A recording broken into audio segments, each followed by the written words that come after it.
Unfortunately, Fortune Ladies are another one of those deck archetypes that was left far from finished, and a number of the cards that were created for it are not even good cards. Maybe even more unfortunate is the deck mechanic was somewhat interesting, but the meta has evolved to the point where it's almost from a completely different bygone era that has little relevance today. With this said, if you are a Fortune Lady purist, run far away from this deck build, because remember, my builds are typically somewhat unconventional and seek to maximize win probabilities while retaining as much of the original theme as possible. When a deck can compete using a pure archetype form, I tend to build towards the pure form. However, when it cannot, then hybridization is necessary.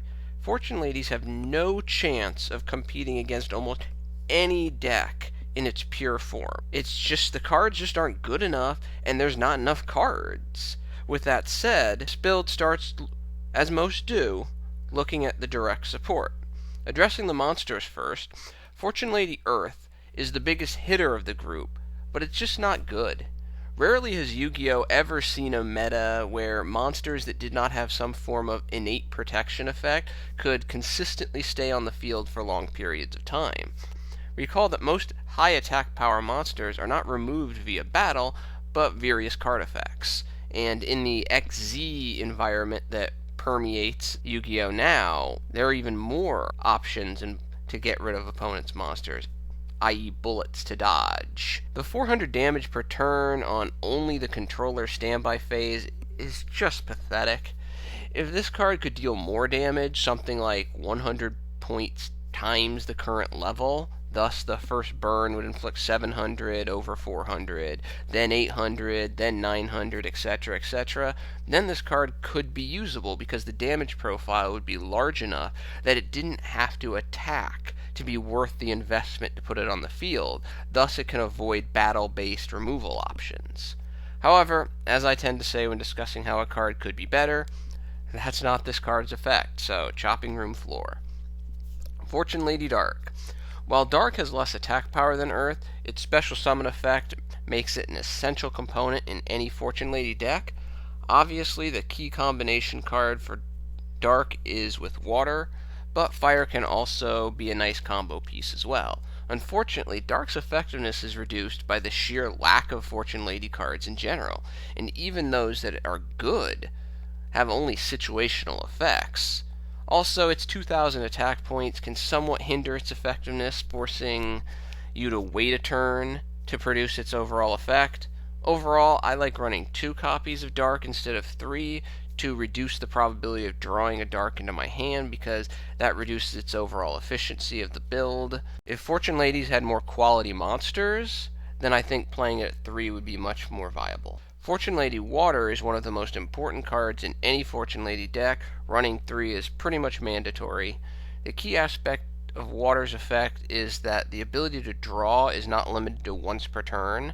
Thus you can stack multiple copies of Water in the same turn and draw 2 cards for each.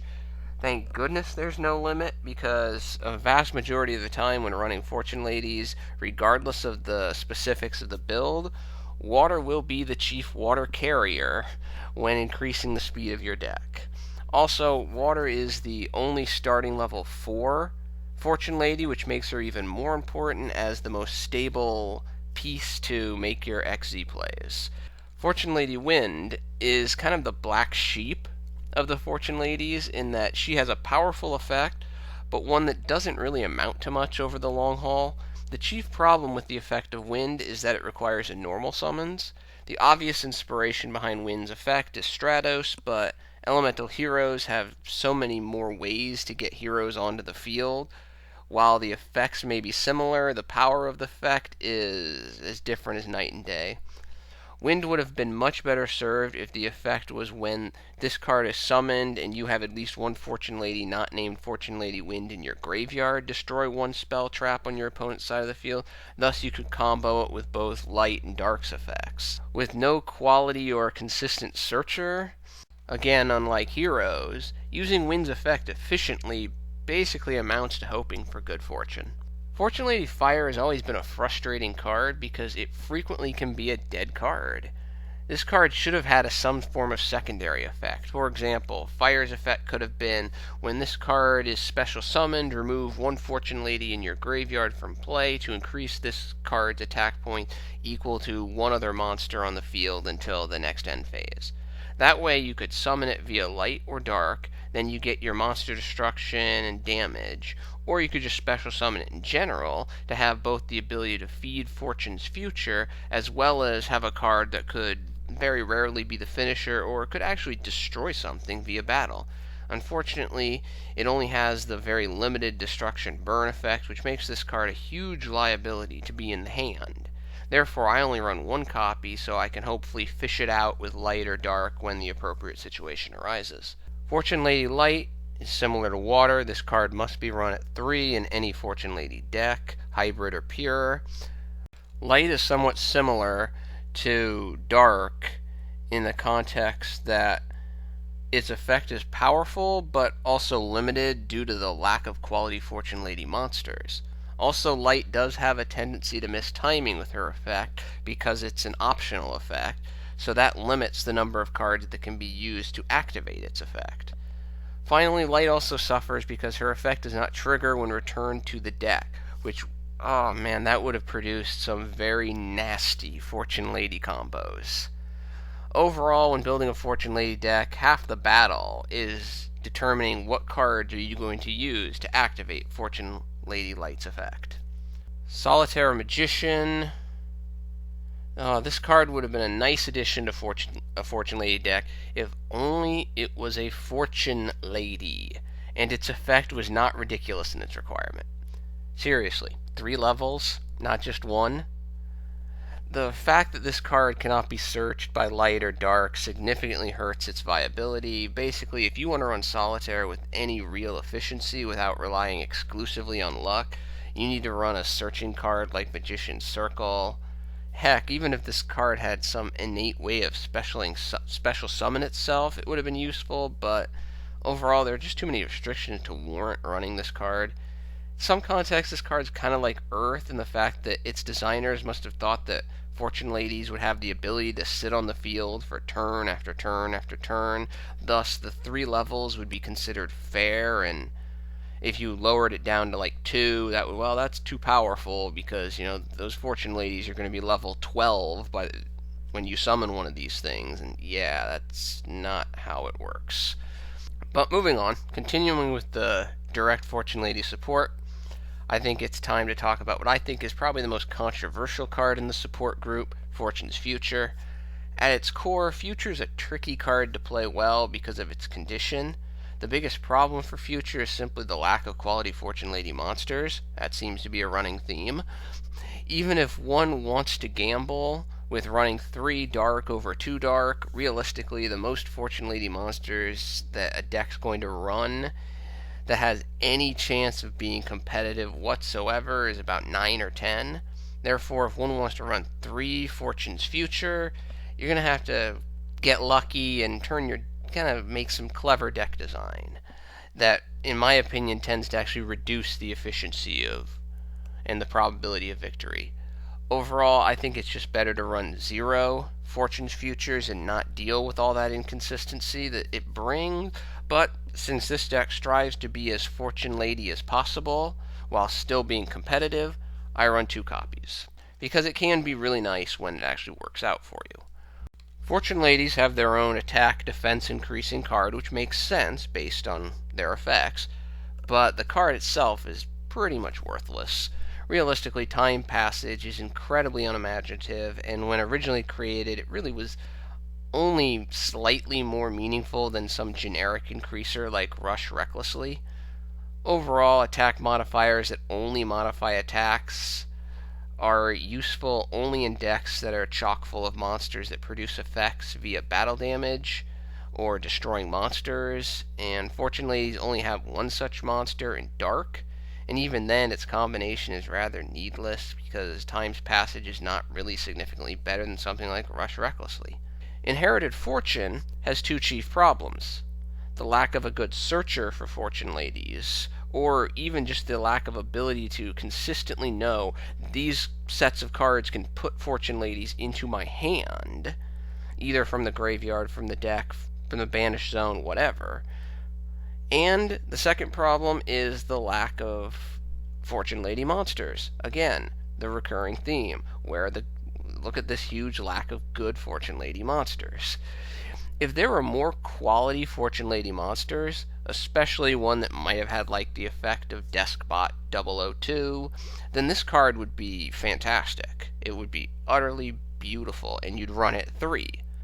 Unfortunately, at the current time, this card really only works well with water, and even then it's rather inconsistent. The fact that there is no commonality among Fortune Lady levels also hurts this card, because you can't really even make a simple XZ play just based on only on its effect. Instead, you have to commit that third monster. This card had a lot of potential that will probably never be fulfilled due to the aforementioned problems. Bending Destiny represents another opportunity wasted by card designers to increase the combo potential of Fortune Ladies. For example, this card could have had a recursion effect of sorts, like during the end phase of the turn, this card is activated and it's in your graveyard. You can activate one of the following effects. Add this card to your hand by returning one Fortune Lady monster on your side of the field to your hand, or place this card on the top of your deck by removing one Fortune Lady from your graveyard from play. However, once again, that is not the effect of this card, and with the current effect, this card is just horrible. There are numerous better options. Finally, looking at the two indirect support cards for Fortune Ladies, the first card is Cadoblepas, and the Witch of Fate. Yeah, I butchered that pronunciation more than likely. It's another card similar to Inherited Fortune that has lots of potential, but the sheer lack of good Fortune Lady cards kills its consistency. On its face, this card is a nice 1800 attacks spellcaster. It can negate special summons by removing Fortune Ladies from the graveyard, which feed Fortune's Future. Heck, it's not even once per turn. You can do it multiple times as long as you have the fuel. Unfortunately, without more good Fortune Lady monsters, most of the time this card just turns out to be an 1800 attack spellcaster without an effect because it's just too inconsistent.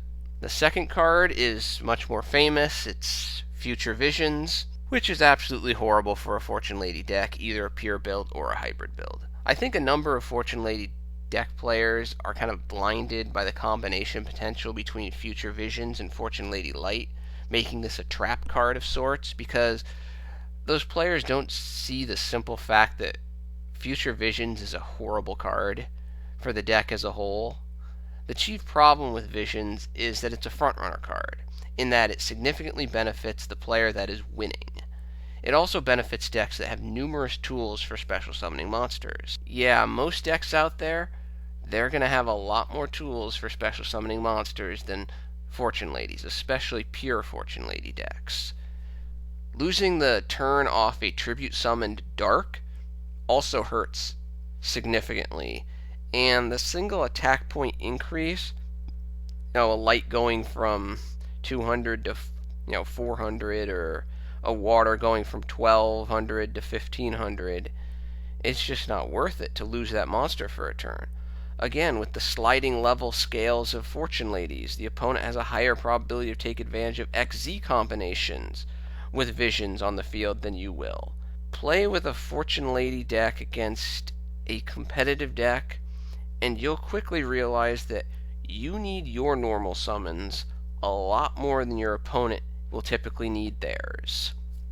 Outside of the combination with Light, Future Visions does almost nothing to benefit the Fortune Lady deck, and there are a number of other cards that can be utilized to activate Light's effect that are much more versatile and helpful. Finally, comboing this card with Fortune's Future is ineffective because you don't get to summon the monster that you target with Future's effect.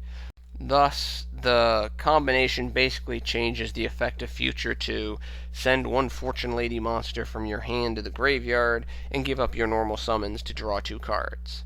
Maybe that effect would be viable if one could guarantee consistency, but you cannot, so Future Visions is just a bad card for Fortune Ladies. Stay away. That completes the direct Fortune Lady aspects of this deck. So what are the hybrid monsters? Running Fortune's Future demands cards that can remove from play, and while there are some spell and traps that do that very well, there are also a pair of monsters that can do it very well, and their summons do a lot to increase victory probability. These cards are obviously Blackluster Soldier and Chaos Sorcerer. However, at the moment, this deck only has 2 dark and 3 light monsters, so if one copy of each of these cards are going to be added, which they will be right now, then the dark and light count needs to be augmented. Fortunately, there are some light and dark monsters that fit very well with Fortune Ladies in Shaddoll and Performage Tricklown especially. 3 copies of Tricklown are useful for multiple reasons. First, it's a light spellcaster, which allows it to combo nicely with Fortune Lady and Shaddoll in spellcaster-based XZ plays, as well as it helps chaos summoning. Second, it helps maintain a level of field position, which can be a problem for the Fortune Lady portion of the deck. For the Shaddoll monsters, due to deck space, I can only run a limited number of choices, and based on this restriction, I feel the best cards in my experience have been 3 copies of Shaddoll Falco and 1 copy of Shaddoll Squamata, as Falco produces numerous advantages as a tuner and the ability to maintain field control, and Squamata's helps search out Falco, and that monster destruction is nice as well. Finally, closing up the monsters in the deck, I run 3 copies of Mathematician, as not only does the secondary draw effect help, again, fortunately, can be somewhat slow if the right conditions are not met, but the ability to dump a level 4 monster into the graveyard helps a lot for setting up both Fortune Lady water plays, as well as Shaddoll plays and Tricklown plays. For the spells, I first run the generic staples, 1 Raigeki, 1 Book of Moon, 1 Soul Charge, 2 Dark Holes, for both the field clearance and the combination with Fortune Lady Light. I run 1 copy of 1 for 1, which increases the consistency of light play, as well as increasing combination potential. For example, you can discard a dark to summon light, then use a card to activate light's effect, which then lets you summon your second dark from your deck. Use that dark to destroy a monster. Summoning the first dark, you can destroy another monster, and special summon another Fortune Lady. Ideally, 1 for 1 will start a combination by sending either dark or water to the graveyard, but it can also send Tricklown so that you can activate its effect to set up an XZ play.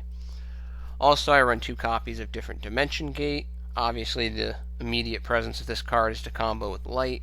Activate this card, target light, and your opponent's biggest threat, and for the time being you get to summon a water or a dark from the deck and eliminate that threat. However, because of the presence of Future in the deck, any Fortune Lady can really be the target of this card. Because I do have a meaningful Shaddoll presence in the deck, I run 3 copies of Shaddoll Fusion to ensure efficiency and competitiveness. Most of the trap cards should be self-explanatory. First, the general staples, 1 Torrential, 1 Bottomless, 1 Solemn Warning. Also, I run 3 Call of the Haunted to maximize combination utility, especially for Fortune Lady Water. Moving on to the extra deck, I run 1 Shaddoll Construct, 1 Shaddoll Winda, and 1 Shaddoll Anoyatyllis. I run 1 Leo, 1 Trishula, 1 Goyo Guardian, 1 Armades, the 4 rank 4 staples in my mind, 1 Exciton Knight, 1 number 101, 1 Castell, 1 XZ Dragon. I run 1 Anti-Luminescent Knight.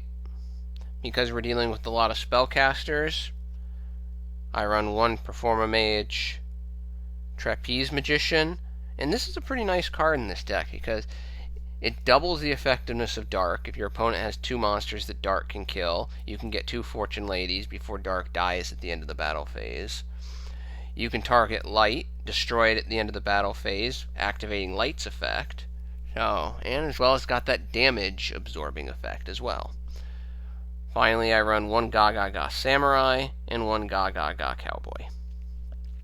Overall, it would have been nice if Fortune Ladies had better and more fleshed out support, but the probability of them ever receiving new support is basically non-existent, so those who want to play Fortune Ladies competitively need to run a deck like this one. It doesn't have to be exactly like this one, but you have to form some hybridization. One bit of advice when running this deck is to accept the fact that there will be times when your opponent summons Ragna Zero and it will wreck you. So don't get too frustrated when it happens. Well, that's my Fortune Lady deck. Thank you for your attention and your time. I'm out.